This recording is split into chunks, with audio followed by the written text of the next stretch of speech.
Looking for a better way to squeeze the paint out of a roller? The MARSHALLTOWN Roller Squeegee is a game changer. This simple yet effective device clamps down and squeezes out excess paint without damaging the roller. To clean the roller, place it on one end and drag it towards the other end. Repeat as necessary until most of the paint has been removed.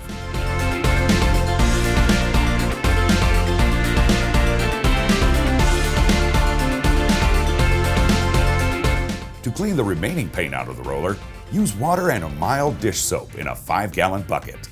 Continue to work the paint out of the roller, refreshing the water as necessary. Use clean water for a final rinse. The MARSHALLTOWN Roller Squeegee also works great to squeeze out excess water. Now you have a clean roller that you can reuse on your next paint project. The MARSHALLTOWN Roller Squeegee is made from durable, zinc-plated steel and is compatible with all roller naps. Make cleanup on your next paint project a breeze with the MARSHALLTOWN Roller Squeegee.